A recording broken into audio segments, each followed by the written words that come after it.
Hello everyone, welcome back to my channel Kids Education.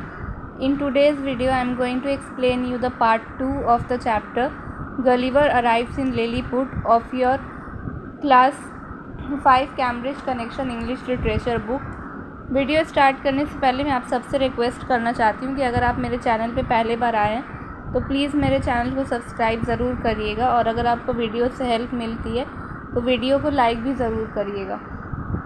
तो हमने first part में इस चैप्टर का जो फर्स्ट पार्ट मैंने एक्सप्लेन किया था उसमें हमने देखा था कि कैसे गलीवर का जो शिप होता है वो तूफ़ान में फंस जाता है और उसके बाद वो शिप जो है पूरी तरह से टूट जाता है और वो कहीं और दूर जाकर गिर जाता है, और फिर गलीवर जो है वो बेहोश रहता है। उसके थोड़े कुछ देर बाद उसे होश आता है। उसके बाद उसे क्या क्या फ़ील होता है अब हम आगे पढ़ते हैं।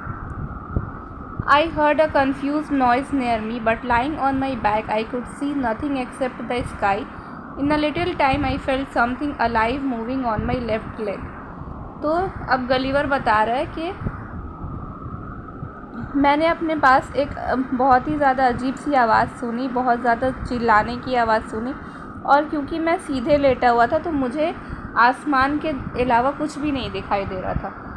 और कुछ देर के बाद मुझे ऐसा लगा कि कोई चीज़ जो है वो मेरे लेफ़्ट पैर के ऊपर चल रही है।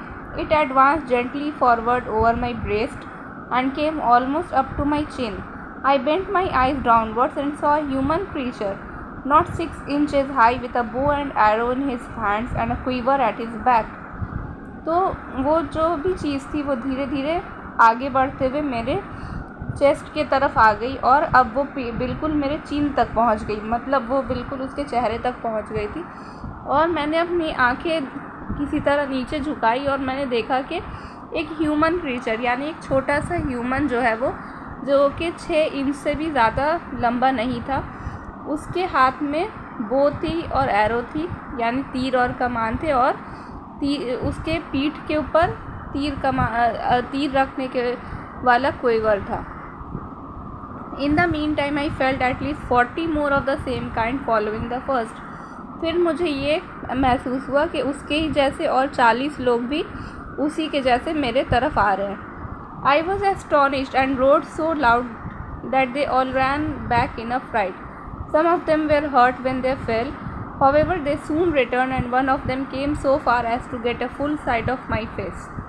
तो मैं बहुत ज़्यादा हैरान हो गया और मैंने इतनी ज़ोर से मैं चिल्लाया कि वो सारे लोग डर के भाग गए, और कुछ लोग जो है वो गिर गए जिसकी वजह से उन्हें चोट भी लग गई, लेकिन फिर वो तुरंत वापस आ गए। और कोई उनमें से एक जो है वो इतनी पास आ गया और उन्हें मेरा चेहरा बहुत ज़्यादा गौर से देखा। He lifted up his hands and eyes by way of admiration and cried out in a shrill but distinct voice, Hekina Degul. The others repeated the same words several times, but I could not understand what they meant. तो उसने अपने हाथ और उसकी आंखें भी बड़ी हो गई और उसने अपने हाथ उठाए और वो धीरे से आवाज़ में चिल्लाया, हेकिना डेगुल, और बाकी सारे लोग भी यही सारी वर्ड्स जो है रिपीट करने लगे, लेकिन उनकी लैंग्वेज मुझे समझ नहीं आई।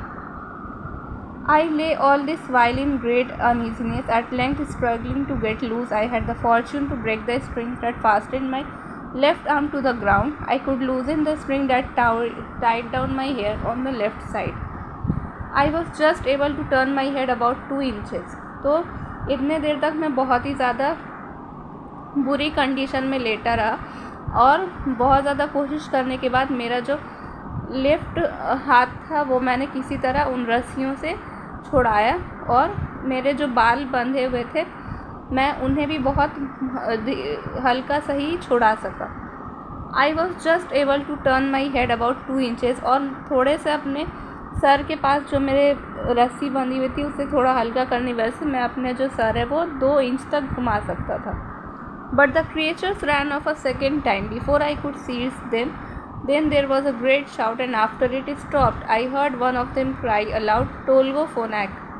In an instant, I felt 100 arrows discharged on my left hand, which pricked me like so many needles. और उसके ये देखते ही सारे जो ह्यूमन क्रिएचर्स थे वो दूसरी दफ़ा दौड़े और उन्होंने फिर से बहुत तेज़ी से चिल्लाए और उसके बाद वो बिल्कुल शांत हो गए और उनमें से एक ज़ोर से चिल्लाया टोल्गोफोनेक। और उसी वक्त मुझे ऐसा लगा कि मेरे हाथों में काफ़ी सारी सुइयाँ चुभ गई जो उन्होंने मुझे एरो फेंक कर मारा। When this shower of arrows was over, I was groaning with grief and pain. I thought it would be prudent to lie still till night. When the people observed I was quiet, they shot no more arrows at me. But by the noise I heard, I knew their numbers increased. अब ये जो arrows का जो बरसात थी वो तो अब बंद हो गई और इसके बाद मैं पूरी तरह से दर्द में रो रहा था और मुझे ऐसा लगा कि पूरी रात ऐसे ही लेटे रहना ही सही रहेगा।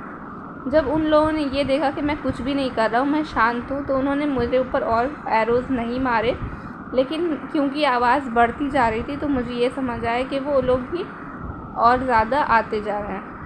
I saw a stage being erected about a foot and a half from the ground, capable of holding 4 of the inhabitants with 2 or 3 ladders to mount it. और मैंने ये देखा कि एक स्टेज जो है वो बनाया गया है और जो कि ज़मीन से 1 फुट ऊंचा था और उसमें लगभग 4 लोग चढ़े हुए थे और उस पर चढ़ने के लिए 2 से 3 सीढ़ियाँ लगाई गई थी। From there, one of them, who seemed to be one of their leaders, made me a long speech of which I understood nothing. उनमें से एक जो ऐसा लग रहा था कि उनका लीडर है, जो उनका हेड है, उसने बहुत एक लंबा सा कुछ भाषण दिया जिसके बारे में मुझे कुछ भी समझ नहीं आया।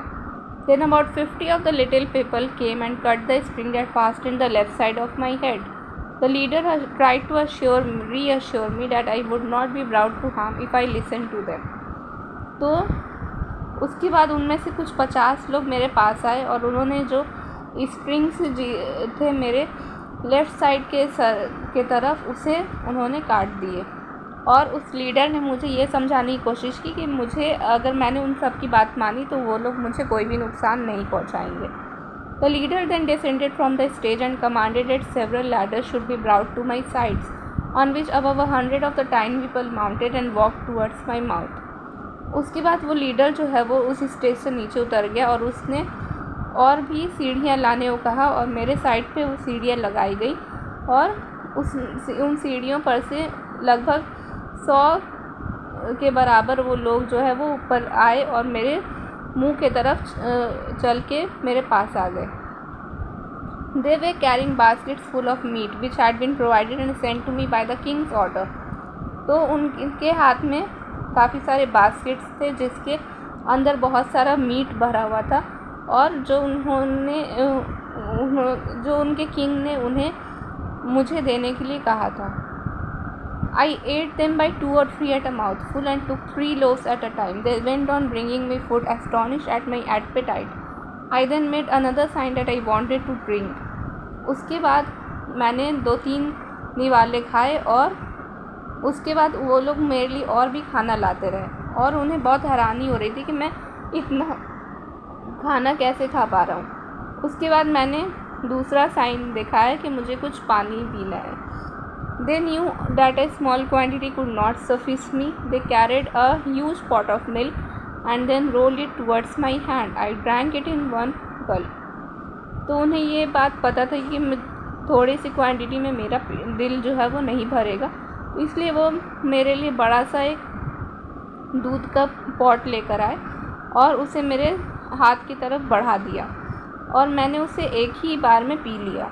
They brought me a second pot, which I drank in the same manner and made signs for more, but they had none to give me. I had drunk all the milk in their land. उसके बाद वो मेरे लिए दूसरा pot लेकर आए, जिसे पीने के बाद मैंने फिर से इशारा किया कि मुझे और चाहिए, लेकिन उनके पास मुझे देने के लिए कुछ भी नहीं था क्योंकि मैंने उनके लैंड में जितना भी दूध था सब पी लिया था। After this generous meal, my eyes felt heavy with sleep. That was my first day in Lilliput.